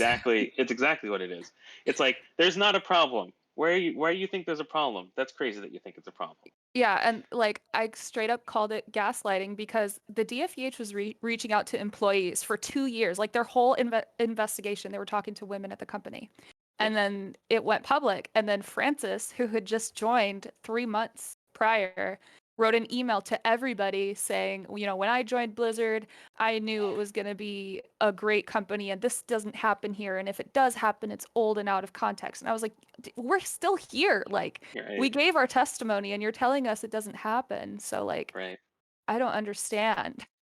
Yes, this It's goes back to crazy. your former point that the tribal knowledge that you lose when you do lose these senior people, like sure you can Hmm. always backfill a role, you can always hire, Mhm. but when you Hmm. lose the people that have that tribal knowledge that their schedules were too busy to like document it or properly train the people who are coming in to replace them, Hmm. then I mean you'll never get that back. They've gone on to bigger and better companies, and And quality suffers. Like, yeah. Yeah. I feel like it would just be so much better if people, developers were treated better, Hmm. which is why we need to unionize. Yeah, exactly. I'm pro union. Hell yeah. I would love to see a video game centric union. I think that would be really cool. That was going to Um, be uh, my question to you is like, what would you like to see out of a developer union in the oh, games industry? so I love the fact that it's sort of like grassroots inside of QA right now because I think that that is the department that needs it the most. Like Yes. they are statistically the most taken advantage of. They're statistically the least paid, except for maybe customer service. But I think that those two should really like combine forces and form Voltron and like make unions happen. But Yes. um, but so and speaking of forming Voltron, I think that all of the teams should really like get involved, right? I would love to see unionization at all levels, at all disciplines, Yeah. right? Like I would love to see programming unions, although they're probably the last person that should unionize, if I'm being honest, because again, engineering is so like is so wanted, is so desirable right now that you almost have, and I think I've said this before actually, you almost have a great relationship without a union as an engineer. So you can kind of like set your own terms and like try and figure out like best ways to negotiate. But other people don't have that privilege or have that luxury. And I think that definitely customer service and QA need to be in like immediately, and then probably like artists and designers and all those other things, because I think that they also kind of like actually production level, because that was one of the big layoffs was the live productions for Activision Blizzard. Like a lot of their esports people got laid off for They as got part of hit the hiring. hard. Yeah. Yeah, they got hit real hard. Um, so I think live events and live ops probably should be in there too. And then I would love to see all disciplines as part of a global union. In that's my idyllic like form, right? Same. But I would just be super happy if QA got a union like in current year, right? Right. Not, Yeah, and I think it'd be cool too because, with that QA union, if a project downscales, you can just kind of shift back into the union and get put on another project or another team or another yeah, studio. I think exactly. that would be awesome. And Yeah. funny enough, a lot of PMs, project managers, and producers were on Hmm. contracts, which I didn't know. Oh, I didn't know that either. Yeah, weirdly Huh. enough. Interesting. That changes some of like the conversations I've had with them before. Anyway, but that's contract work is also like in my uh top 10 least desirable things to ever do again. Yep. I was a I was. contractor as my first gig actually, uh, and one of my favorite things was like not getting paid holidays. That was my favorite Yeah. Yep. thing. Oh yeah. Um, Yep. just No, like it's probably worth mentioning there are I do know some people that actually enjoy the contract life. They enjoy yeah. the freedom of being able to take gigs when they want to and take off when they want to. Hmm. Sometimes, I mean, this isn't the case with some less in demand jobs like QA, but or art also Hmm. doesn't really get this, but some more in demand jobs like programming and on the video production side, you generally Hmm. did get paid more as a Mm, contractor as a result of not getting benefits and stuff like that. So I do know some Right. people that enjoy the perks of being contract, but again, that really ties into that's for the very specific in demand roles. Right. And yeah. you see those conversations on the Blizzard compensation Slack channel. Generally, the people pushing back against unionization and people coming together was it generally was the senior engineers at the company Engineers. who every time I looked at the title, anytime there was like dissent among the dissent, like people pushing back, and it's like, what do you do? Oh, you're a senior engineer. Oh, It did you feel might be that out of way touch a little bit a with lot. everybody else. Yeah. Yeah. Yeah. And I think that's like that's sort of like I said, I think engineers get to write their own ticket, much like as if they had a union because they're so in demand. But if their job suddenly was not in demand, I think that they would see a lot of the same behavior. And I don't know if some of them fully realize that. But yes, I saw a lot of that too, where it's like someone who's just like, oh, we don't want to rock the boat. Maybe we should talk to like management or leadership first. And then it's like it was always an engineer. It was always Yep. someone who's been there for like 10, 15 years who is getting like very well paid and very well compensated and doesn't want to change a thing because they don't want to change like where they are. And But that's Yeah. not even to say they wouldn't benefit from unions, because no, even right, at the they would. engineer level, even at the programming level, they are still underpaid compared to other industries. So it's Yep. like, why don't you all want what you're due? Actually, Yeah. that was a point I wanted to maybe Yeah, like by all means. tangentially talk about. But Yeah. when I left Blizzard, I worked for I worked for Honey Science, which was the not to I don't want to advertise, but the Honey web extension. You know it. Mhm. You've seen it on YouTube. Right. Who got Sponsor us, bought out by honey. I mean, who can I talk to about that? We But need to anyway, have like more yeah, viewership. yeah, exactly. But they got bought up by PayPal, so I technically work for Mm, PayPal. But Hmm. signing on to them, I got something like a 40% salary increase. wow. Uh, and that was non-substantial, or that was very substantial. That was not non-substantial. That's what I mean. And so it was like it was so difficult to say no to that because I was like interviewing around because I was like, okay, I'm not satisfied with Blizzard at all, or what's happening at Blizzard, or anything that's going on. So like, what else is out there? And again, being an engineer has a lot of privilege to it. So Yeah. so I threw out some crazy number as to like is they're like, oh, what would it take for you to leave Blizzard and join us because everyone really liked you and we want you to join. And I was like, okay, I'll just throw out some crazy fucking number and see what happens. And when they came back with that number and bonus and equity, I was like, okay, I have to seriously consider doing this now. Shit. So it was great, but also, um, it sort of like speaks to like, hey, outside of the gaming industry, people actually get paid what they're worth. Yep. I had another friend who left Blizzard and got something like I want to say it was an extra 40,000 a year with a new gaming company. I want to emphasize that they went to a senior QA role and another gaming studio and got like $40,000 more a year. Yeah. It's just it's sometimes crazy, and people called it. Actually, this was part of the Slack channel as well. People called it the Blizzard two-step. You would literally have to leave Blizzard to get better job, better compensation, and then if you wanted to come back, then you could work for Blizzard and have all of those same benefits now, because Yeah. you can then negotiate from that stance. And it was so strange to see. Also, if you wanted to get promoted, that was a way to do it. If you wanted to change careers, that was a way to do it. It was so strange to me that instead of saying, "Oh, you're interested in blank, we have these trainings or people that can Right. mentor you," or anything like that, they were just like, "Yeah, we know what's happening, but it's fine. Like, we're not going to help at all." Which goes back to the whole where attrition's fine. Don't worry about it. Yeah. Um, Gaslighting at the corporate yeah. level. Also, is that our Everyone 200th follower?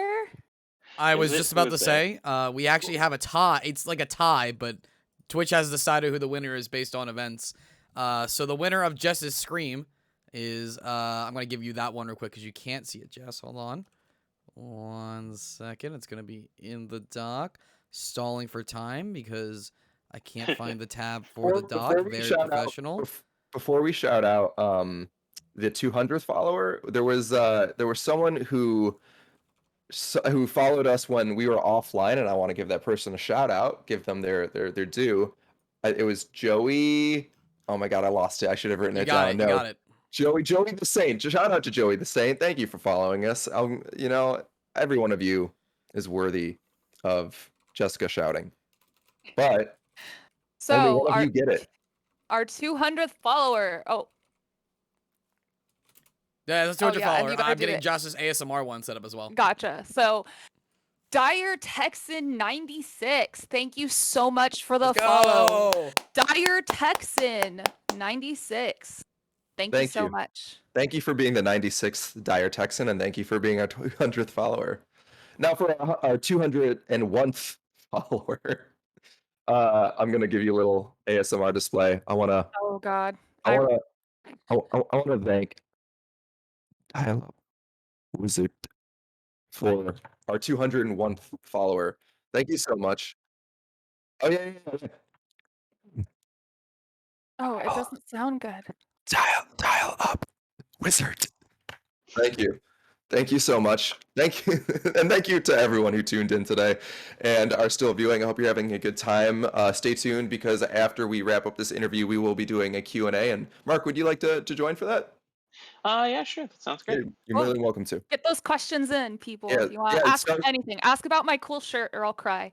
Yeah, ask everything. Ask all your questions. We'll get them answered. Let's take advantage of the expertise that we have on now with Mark. Exactly. Yeah. Expertise.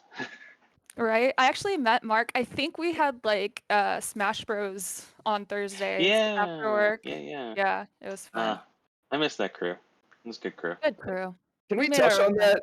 Can we touch on that briefly? Because I think it's worth talking about what is good in the industry. And Mark, Yeah. what do you miss since leaving? Like what? Uh, I miss the sense of camaraderie. I think that it's very easy to grow that sense when you all like truly believe in what you're doing there. Because regardless of anything else, I still like a lot of the things that Blizzard has made. It's hard for me to extract myself from that, because I started playing Blizzard games like in like the StarCraft 1 days, right? So I loved almost everything that Blizzard came out with. I was a WoW raid leader for I think 3 years going into Wrath of the Lich King, and then so it's hard to extrapolate some of those pieces out, even though you still like them. So what was really cool is like everyone liked being there in the sense of like they liked the products, they liked what we were working on, they liked the cool stuff that Blizzard showed us of like, hey, here's stuff coming up, and like things like that were really great.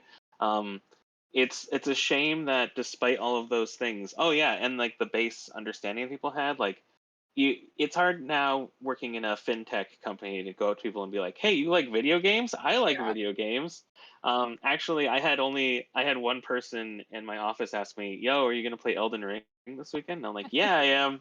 But like at the Blizzard office, it was basically just assumed everyone was gonna do that. Like, yo, you playing Elden Ring? It's like, yeah, we are. And then like, the other thing was that like we had, I guess you could call it after school programs where we had people who would like one person, Ryan, who was also in QA, would host Smash Brothers tournaments, and I would participate in them. I was shit at it, but it was still a lot of fun to do.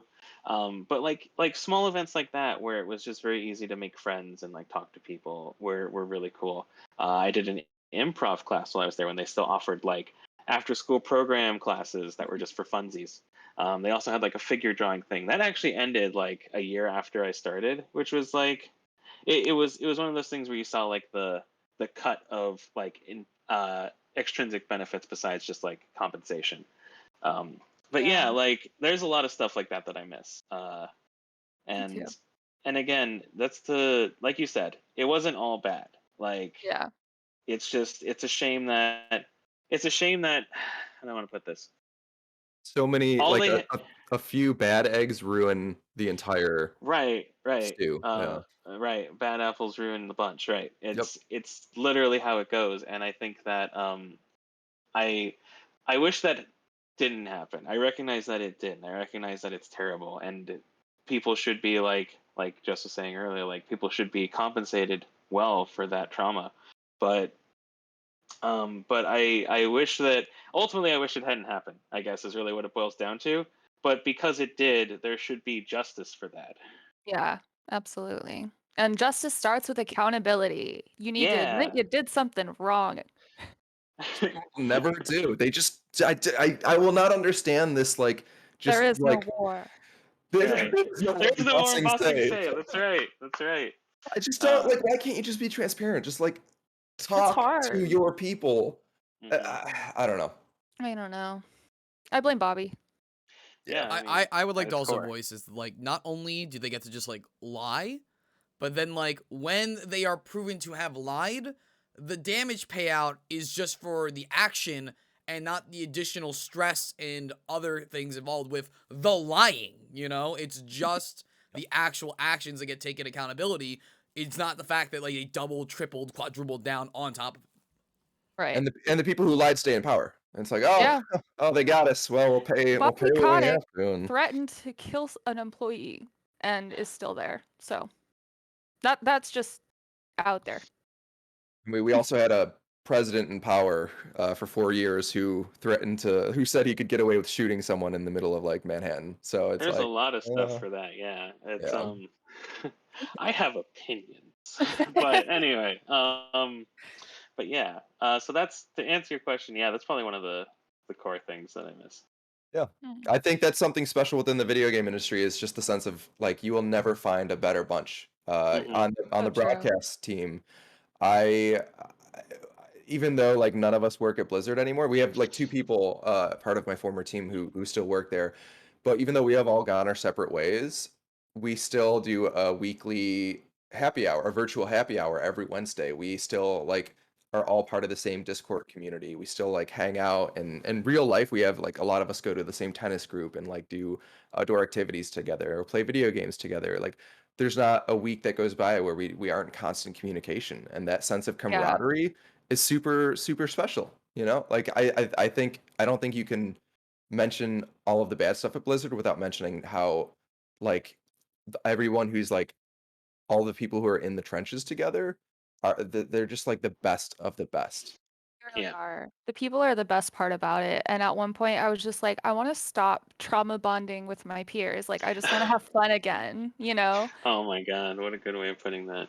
Like I just want to go back to playing games and not like crying because my friend can't afford medicine or something, just like horrible. And on that fruitful, very very fun note, leave it to me to depress the entire stream. Woo. That's really the whole show, isn't it? Though it's just like this is what's bad. Everything's bad. The good and the bad. The good and the bad. Yeah. It's important to talk about both. But I think it's probably time to hop into the Q&A for everybody who's got questions. Give us a So, question.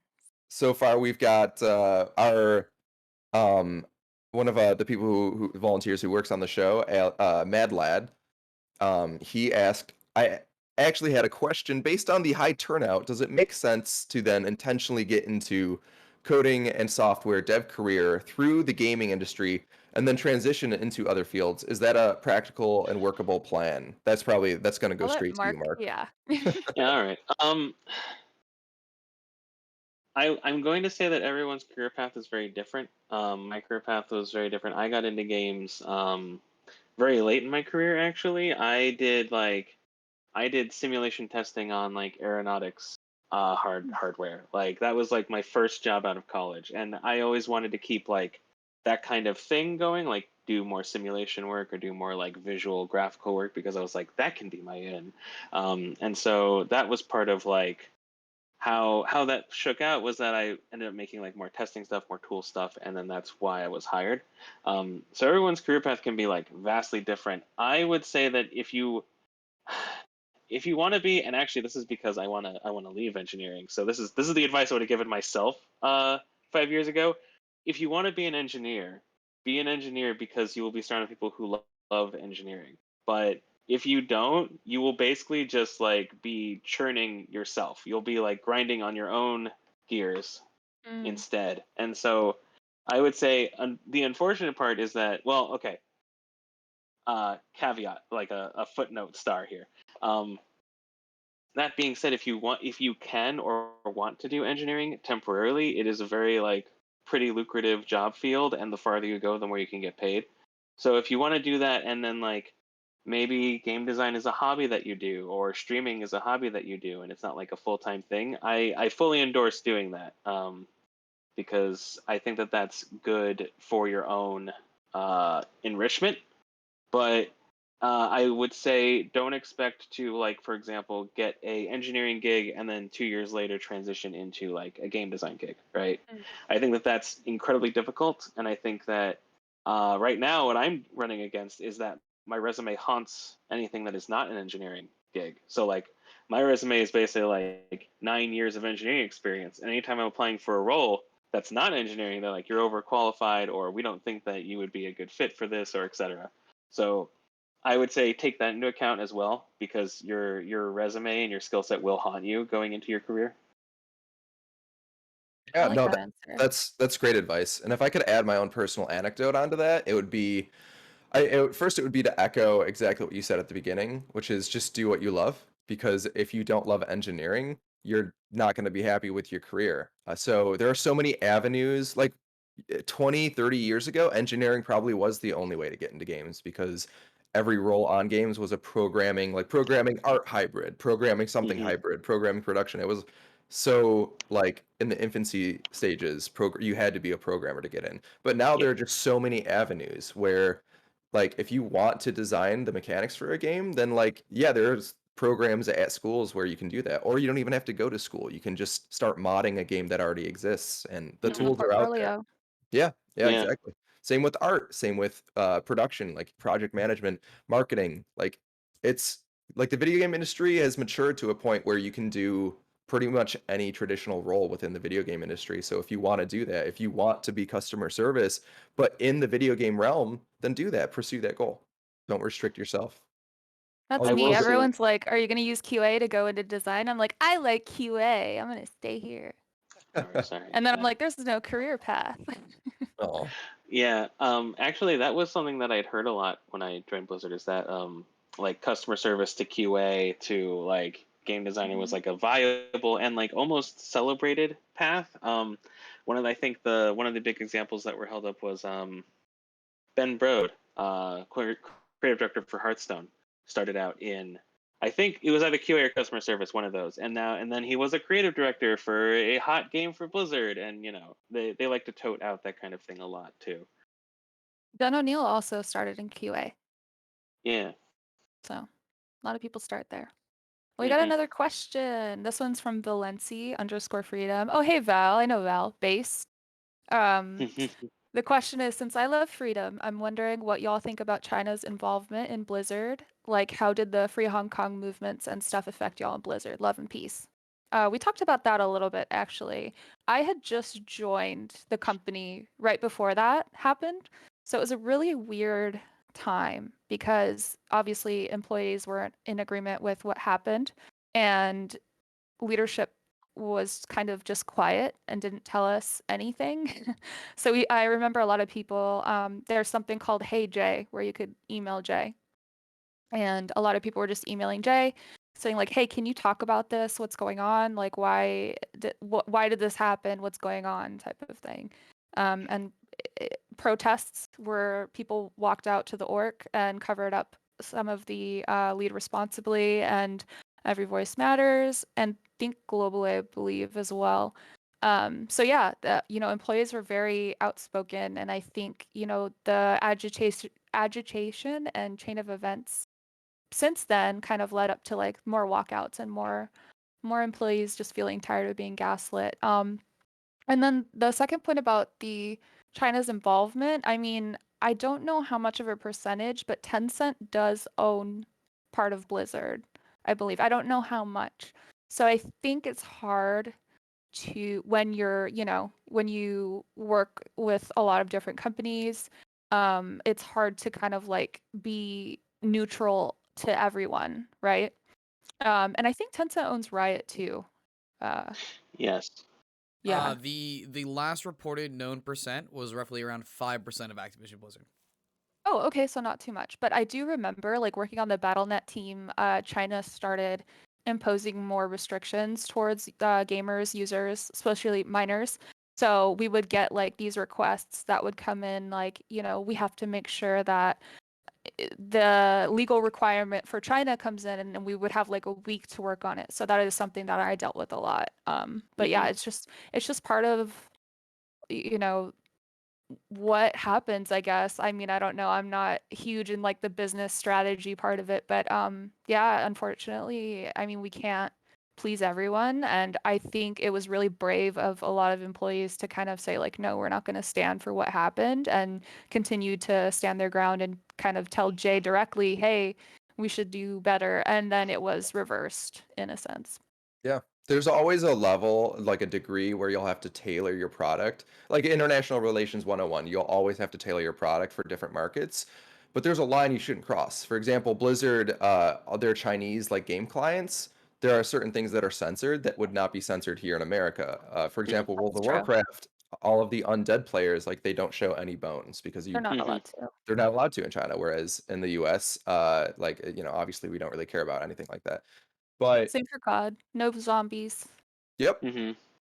But there's a line, and when you cross the line of like human rights, when Yeah. someone is like standing up for like freedom in Hong Kong, and you're censoring that, you're taking away the prize money that they earned. Like that's clearly crossing the line. And Yeah. And we I'm sure. told him.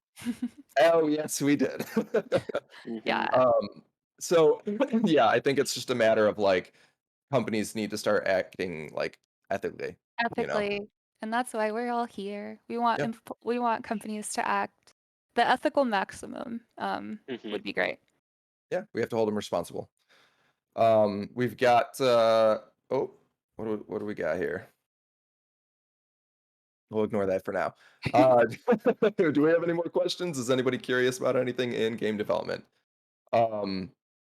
This is not a question, Oh. but oh yeah, no, this is a question. So Lilac Doll asked, was there a point in this situation when you realized there was a light at the end of the tunnel, that things could get better, that Blizzard could actually have consequences for their actions, or unions could be made, or things like that? And I think I think we can all answer with our personal experience. Yeah, So do you want to just start, Josh? let's go across from bottom up. I don't know why I'm making that decision, but we'll start with Mark. Force Mark to go first. Got it. Okay. So let's see. Light at the end of the tunnel. So I think that when we had so many people in that compensation Slack, and when we actually like started a lot of those conversations, when we actually like when we formed that letter, when we had basically like the seeds that would later turn into a lot of stuff that like Jess and Valentine had done, right? Where they were like organizing walkouts, things like that. A lot of that stuff started there with those conversations. And in my head, at least, the ideal world was like, we'll hand Jab and Bobby Kotick this letter. They'll realize that, you know what, you're right, we've been fucking up everywhere, and then like something will happen there. And I think that because the letter was just met with the same, it was very discouraging. I think that the light at the end of the tunnel for me, I think started actually with oh, you're this way with Jess, because I felt like that organizational step was like so big, and then the unfortunate part is that a lot of people saw it that way, but not everyone could stay on with Blizzard, and so a lot of people had to just still leave of their own volition because like. One person who was very influential in the beginning, Christina, she actually had to leave because it was like, I can't afford to feed my family and I have to. So, and that was really sad. But I still feel like there's still a light at the end of the tunnel there, right? I love seeing like updates from y'all and getting to like follow your Twitter accounts and see like how things are going. So Aw, that's so nice. I'm like, Christina inspired me too. She was yeah. part of the reason why I stood my ground and kept pinging leadership. And she was like, I remember she DM'd me. She's like, thank you for your persistence, or someone did. It might Yeah. not have been her, but it was somebody in that circle where we would always chat. And really, like you mentioned, the light at the end of the tunnel is just the people. Like, we love the product so much. We want to see the company thrive. We don't want to see it burn. So, and then, yeah, just everyone coming together after that was really great. Valentine's super inspiring to me still, and Yeah. just kind of having each other's back, even though we're not a union, is so huge. And it just pushes you to work towards that union because it's like, look at all the work we're doing for free towards each other. Yeah, definitely. And Jess, I'll let I'm still cooking up what my response to this one, but just if was there like a moment where you considered staying on? Uh, yeah. So like honestly, when we started doing the walkouts and stuff, and people were Slack started getting more spicy whenever there was like a announcement. It just got like ratioed with emojis because we knew it was gaslighting. We wouldn't take the gaslighting anymore. So that was the light at the end of the tunnel where like I knew even if I left the company, we were going to be okay. And that's when ultimately when my mental health started suffering, because that's the main reason why I left, is because I was just tired of people coming after me because I was the loudest voice. So I was trying to encourage others to kind of speak up and use their voice because I was getting just, I mean, you see it on Twitter, but it got to a point where I just couldn't handle it, and I knew there was a light at the end of the tunnel, even though I wasn't going to be able to like be there with them. I knew that they were in a spot where if I left, they would be fine because they knew that they were being gaslit. I would tell them, like, I did a lot of educating of like what gaslighting is, what this kind of stuff looks and sounds like, and now people are savvy to it. So yeah. I think that um I think the moment that, and we talk, this is another topic that we covered on the pilot episode that will forever be lost, but the moment that I I I I had hope, like real hope for a turnaround at Blizzard was after Jay got the boot and he was Mm, replaced with a co-leadership between Jennifer O'Neill and blanking blanking Mike Ybarra. Mike Ybarra. Oh my That God, Mike was, Ybarra. oh, I know, Yeah. right? That was the moment. And to touch on Jay really quick, and why I think he was an incompetent leader, probably great at his like the role that he entered Blizzard in. He was a programmer, right? Or a designer? I don't remember. He was one of the, wasn't he creative lead on WoW before he did that? Or was he an executive producer? I I know don't he was recall. on WoW. I don't Yeah. remember what title he held because they changed Yeah. titles like crazy. But I believe I think you're right. I think he was a creative lead.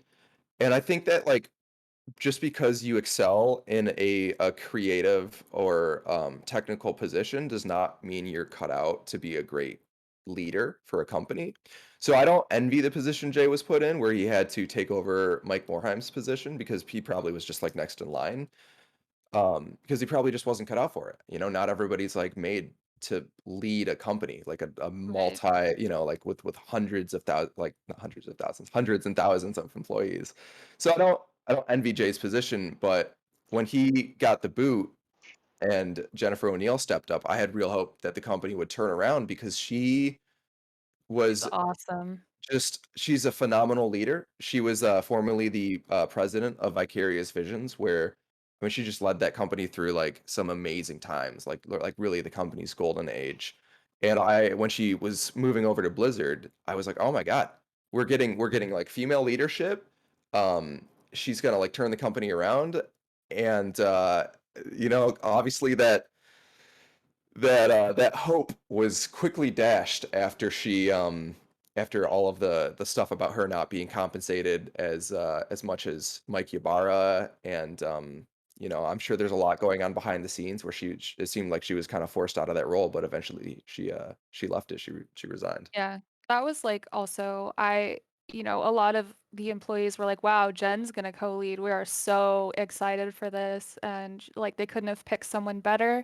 Mhm. And they just treated her terribly. And then I was like, all right, what? Like it just Right. It was so strange, because like, back to do the right thing on the slide. It's just like, it's like, Yeah, Bill okay, Christ!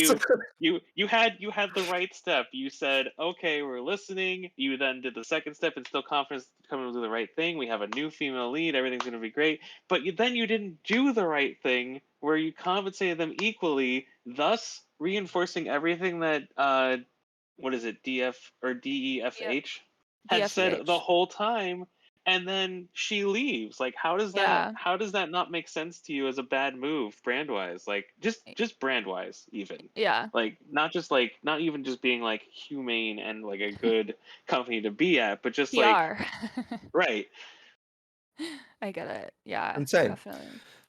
And I with the Microsoft acquisition, I do again see like some hope, because if Microsoft doesn't have as many like, I mean, it's a global company, so it has the same like global ties and responsibilities, but it also has a level of independence and financial independence, I should say, where if something like the Blitzchung event happened again, if like another PR nightmare like that happened again, I think Microsoft would be able to take a stand, because they're such a global company, and be like, no, we're not going to back down from this. Like, no, Yeah. our employees, their opinions are their own, and they can act the way they want to. So I have, maybe I'm being too hopeful, but I think that if there was ever a turning around point, it would be when Microsoft takes over, and hopefully Bobby gets kicked out, and 5 years down the road, all of this is a horrible distant memory, and we're back to making good games, because that's all we really want at the end of the No, day. because then we won't get content, Josh. God. I'm just kidding.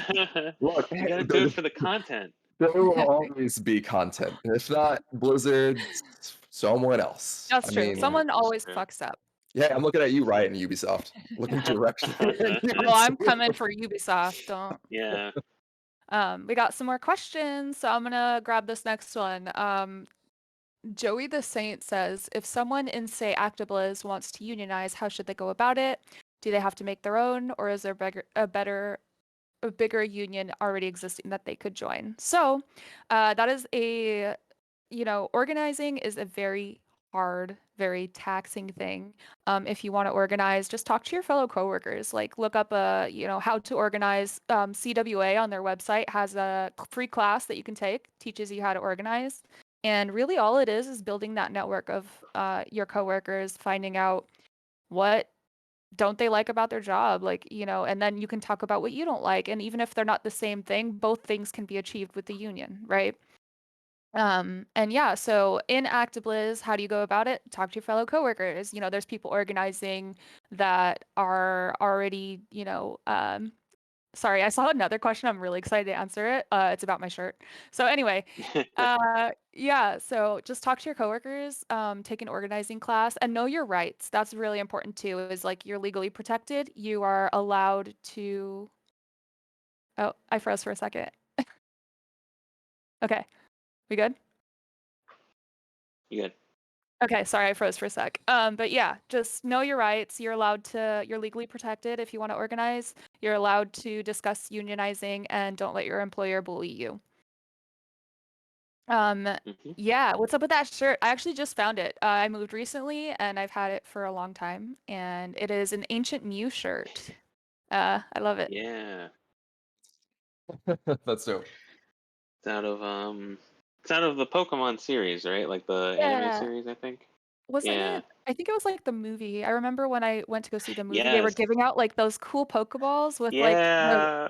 the like silver and gold things. No, no, They no. don't do See, that Jess, anymore. Yeah. you confuse those with, I believe they were McDonald's or Burger King giveaways. You're right. You're right. That's At the where you movie got the they had Pokeballs. hollow Mew cards though. Yep, Like, You're that right. was the had to, giveaway like, because it's on yeah, the yeah. wall in the Two ruins. separate things, but they were I both happening around the same time. Man, it was so yeah, cool, yeah. like being a Pokemon fan back then It's because you still just got Jess, swag. just join us. We have Quack City supremacy now. Like, are you kidding me?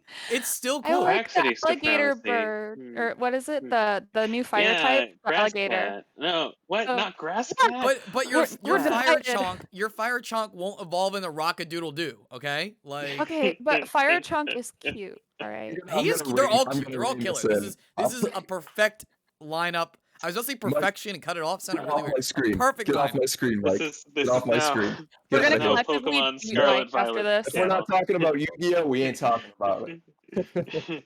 Josh, I did competitive Yu-Gi-Oh for 8 years. I can talk about Yu-Gi-Oh if you want, baby. No, okay, I actually don't want to talk about Yu-Gi-Oh You either. you got sent to the Shadow Realm temporarily, Josh. So I I think Yeah. did. you That are is the true. expert. But I found my way out of it. Right.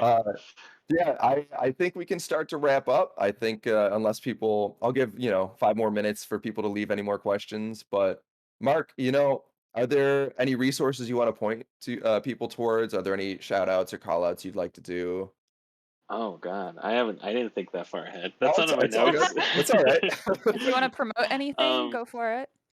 no, I want to what? Sorry. Promote yourself in any way, or Oh God, I didn't think about that either. So I stream on Twitch. Don't watch me. um, okay. I have been obsessed with like stories and stories in video games, so that's kind of the theme around my stream. I love playing games with like highly impactful stories, and a lot of them turn out to be JRPGs. But so I'm a big fan of those. A big fan of like visual novels and stuff. So I'm Ace Burrito in the chat. So if you want to like click on my name or anything and then follow, that's cool. But I'm just a giant story nerd and like love seeing how people express story through video games. So that's my deal. that. And then I there's a lot of, so I did see one of my someone from my community, CZ42 was out there, and thanks for that. And I guess quick shout out to Bektar, my lovely, amazing girlfriend, who also decided to show up into the stream and support. Oh, we love supportive GFs. Absolutely. Yeah.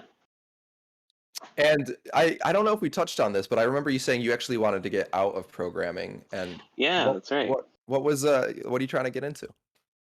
I actually want to do more like narrative stuff and game design stuff. Like, games have been such a huge cornerstone of my entire life, and like I said, that's the thing that I love. That's the thing I love talking about. It's the thing I love thinking about. So that's definitely one I want to do.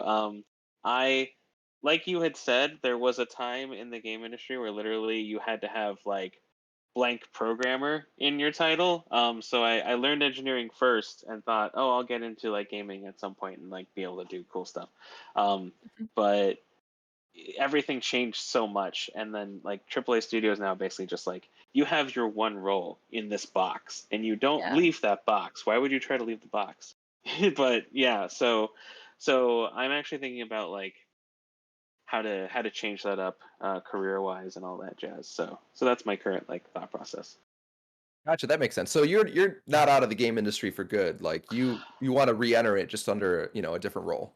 Yeah, and actually, I've been trying to re-enter it in a different role, and that's kind of what I was alluding to when I said like your resume will haunt you. It's kind of like, it's hard for me to convince people that I know a lot of like creative portions of things when my resume is basically like, you have some like hard science mathematic background kind of stuff because you're an engineer, right? And I'm like, actually, I don't like that part. I like parts where I can use engineering creatively to solve like weird problems. But I was gonna say you Like can fan engineer fiction. good stories. yeah, there we go. I mean, it's also, I feel like it would be a benefit having a narrative designer who also knows the programming side, because having that knowledge base, knowing how to implement the narrative from a programming Yeah. perspective, this seems like a benefit. Right. And there are like in between roles. I think they're called like technical designers is like one of them, or like designer engineer is some title that's like that. So Yeah. there's potentially some ins there, but they're harder to get because you effectively they fill a particular role and you have to have enough of both sides to be like pretty good at it. So yeah, that's a tough one. But I am out looking out for that as well. Cool. I hope you get it, and Yeah. maybe we'll get better storylines in World of Warcraft than what they did to Sylvanas in the recent No, expansion. don't even talk to me about Sylvanas, okay? Don't even bring up that name in front of me, okay? You can't see it, but I have my Sylvanas statue and panorama over there because, like, again, like I said, it's hard to like separate those pieces out. Yeah. Sylvanas is one of my favorite all-time Blizzard characters, and they did her so wrong, So dirty. and I was just so upset with the whole thing. And anyway, so um, anyway, but. This is But what happens when you lose that tribal knowledge. I know, right? Like, anyway. Cause what was it? Oh my God, I'm so bad at names. What was his name? Who was one of the primary story writer and creative storyteller for WoW? It was oh gosh, he left before Morheim did, and I can't remember their name. But anyway, but they left, and I feel like they had enough story notes from them to get by, and then like by the time it was like battle for Azeroth, I think, or They not, ran not out of the battle for Azeroth. notes. Yeah, right. They were Yeah. just like let's make Sylvanas hyper evil, and I'm like, oh no, why are we doing that? It's And like it's the equivalent to when the Game of Thrones show creators ran out of like the book source material and right, only had the notes to work off of. Like right, you saw the quality of the show's writing just go pop, pop, pop, pop, pop, pop, pop, right. Josh, down. I don't know if you And know this. I was in that you know how they Metzen, like thank bomb their you. career like at like one speaking engagement? Yeah. I was at that speaking engagement in Austin, and it You were at the was panel. so fun to watch. Oh boy. And then we had a follow-up from Joey the Saint said maybe I should have clarified. I'm Norwegian. I was just curious about if they have to make their own union. I see. So yeah, it's different in the US. So in the US, there's not like a default union that people can opt into because it's not really a thing in the US. Exploitation is a thing in the US. So yeah, so it's interesting. It's an interesting issue because when we started organizing across ABK, we had people in like King who were already, they had unions and already were protected, and they were actually quite fascinated with the like US take on unionizing. They were just like, "What? Why is it not like a normal thing?" It's like and fascinating to watch. It was almost like, like daytime TV for them. Yeah. But yeah, I would say if you're in a broader studio and you're in a union, a default union, like what are the good things about that union? What don't you like about that union? What can you, if you want a better union, how can you make that better? Or, organize within your union or create a new union. I would love to see an international game dev union. I think that'd be great. Pretty Yeah. awesome. Absolutely. Yeah. It's always funny hearing people's opinions from across the pond on America because they're just so like they're always so curious. Like, oh, that's you guys only have Yeah.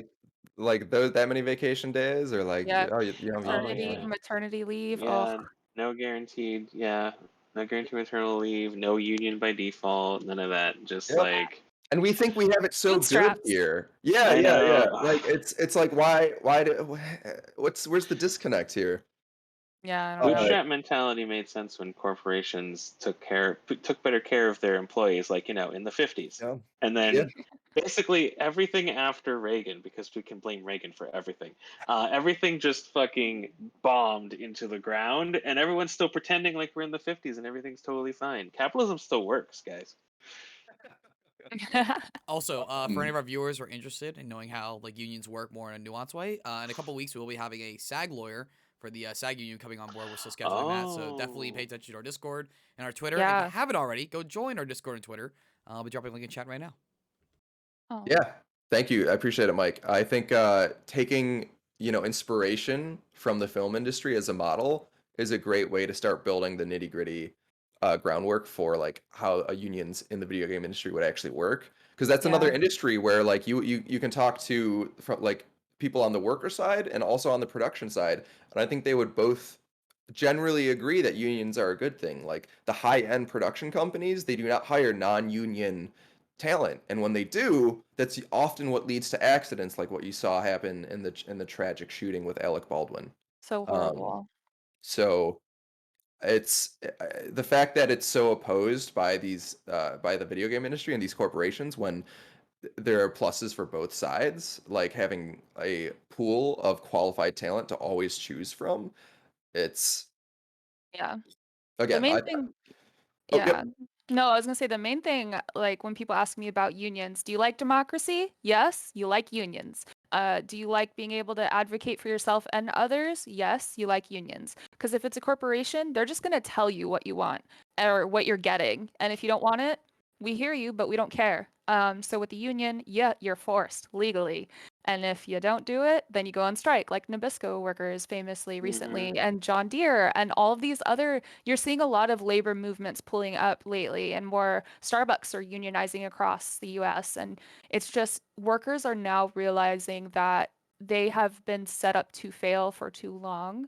And, it's unsustainable at the broader level of, if you want to retire, I don't even think like retirement doesn't, I can't fathom it, like having that much money to retire. If you want pension, you like unions. And just stopping at if you like democracy, if you like having a seat at the table, you want a union. And I don't know if I forget if the SAG lawyer is coming on for the next episode, but we'll definitely be on for one of the episodes coming up. We're also trying to get in contact with some of the organizers from the Starbucks union, because that's We kind of are. in the headlines right now. So we've got a slew of cool guests coming up. I hope you stay tuned. If you haven't subscribed, if you're not a follower on Twitch or Twitter, feel free to give us a like and subscribe on both. Tell your friends about the show. Mark, I'd love to have you back on the show sometime too to Yeah. talk Mark's about. great.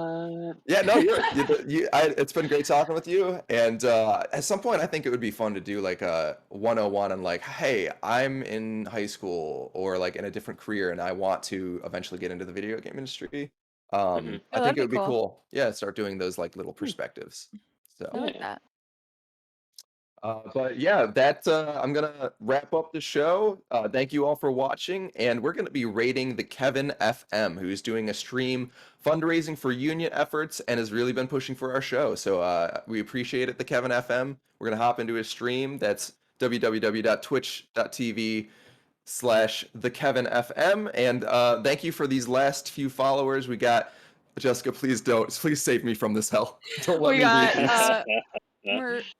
Miraculous, Valencia_freedom, Zayad Salem HDYT, Andrew 13. I think that's right.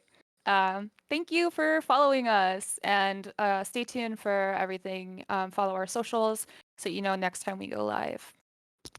Also, again, thank you to Mark for joining us. Thank you so much. Thank you so much for having me. All right, on to how do raids work? Do we all go? Do we do it now?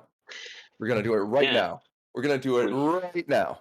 My 3, 2, 1. Did it work? Are we waiting? All right.